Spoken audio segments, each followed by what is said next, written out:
That's the other side of the bridge we filmed the last little bit from, excuse the sunshine. Now outside Walls, and these are the buildings I told you about. The building nearest to me, the low level one with a higher central piece, I think there's a carriage works. The central one, with two levels, was the old signal stores, and the building I'm telling you about that was the LNE quarters is the one tucked on the end of that. So we'll walk up and have a look at them. I'll see you at the top end, boys. Right, we're in the middle now. This is the two-tiered building. It was the signal stores with a chimney on the end there. As you can see, the other one is a fair old length down the road. The top end of the roof of this building's at it. It's open to the elements, so I don't know what it's like inside. This portion was the old LNE headquarters in World War II. It was designed to be bomb-proof, and these are the metal shutters that they have over the windows. They have metal shutters on both sides, because I've seen pictures from the other side, old photographs, with the shutters open, so that there's glass behind those windows. Although I think these on this side have probably been welded shut for security reasons, I would imagine, and the top of the car park's up there, so we're going to have a look at it from that end. And this is the end of we've got an electronic gate there for the car park and bike shed, but it'd be trespassing going in there, so I'm not going to go in and break any laws. I'll try and get some photos from the other side, but you can see what a length these three buildings comprise of. Very deep at the far end.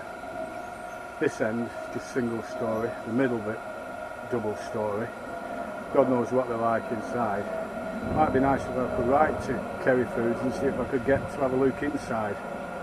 See if I can do that at some point before they knock them down, and I could get some pictures from inside. So I'll see you on the other side of the track, lads. See you up it. Just to give you an idea of where I've just been, I was over there, Kerry Foods, and the building is over there. You can just make out through the trees, and as I noticed further down, the windows of the double-storey building on this side aren't boarded over, they're actually glazed, so they may still be in use for something by Kerry Foods. Who knows, I'll try another better picture further down Station Road. That's about the best view I can get through the trees. As you can see, the windows there are glazed, and on the other side they're all boarded, so possibly still in use by Kerry Foods for some storage or something. All around it is a car park, and would have been sidings. There would have been Godley sidings in the old days. Yeah, Godley again. We're behind the station master's house there, station cottages, and what was Godley Junction. And just here now, coming up to it, is Brookfold Bridge. You notice it's curved this side and stone this side. And in the old days there was fields on this side, but now massive housing estate going all the way down there and all the way back. So we're going to have a look at the bridge. This side, you can see curves, stone top. If you look at the back under the arch, you see a flat piece, and you notice it's been extended out a good few feet. So we're going to have a look at it from that side, and you can compare it. Brookfold Bridge from the other side, where you can see metal top, still stone at the sides, but an extra few feet's been added either side, and it's girders underneath to strengthen that bit.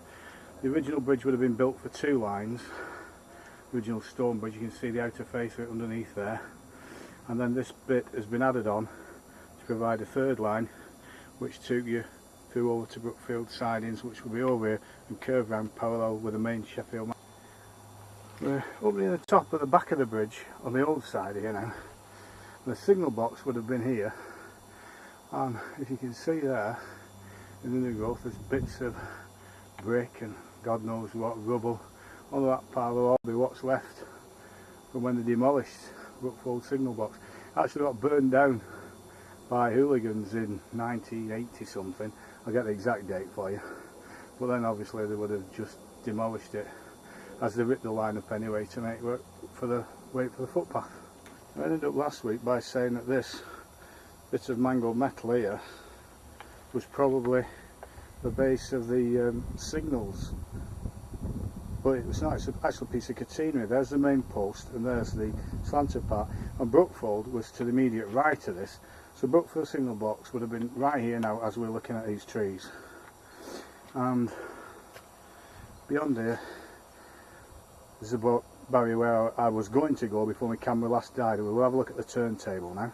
We just come from the bridge, as you can see it there, and there's the barrier we passed through. As we turn this way, this copse of trees is just where the turntable is, or turntable well. The turntable well, as you can see, overgrown, and there's no turntable there now, just the dirty great big circle where the turntable was. And the line used to come off here through those trees and onto the third line and then up towards Brookfield, or Brookfold I should say. And just over there through the trees is a brick building I'll show you in a moment that I think was either a coaling stage or an ash plant thing, whatever. Here's the turntable. As you can see, it's sat in a bit of a valley. Me and my dad used to watch the trains turning from up there when I was a kid, once or twice. And just down here at my feet, from a line that would have run off from the turntable, is a pit, ash pit. And probably at the end of it, at some point, there would have been an engine shed. But that would have probably been in the early days of the line. Most engines were just turned and sent back to wherever, I think.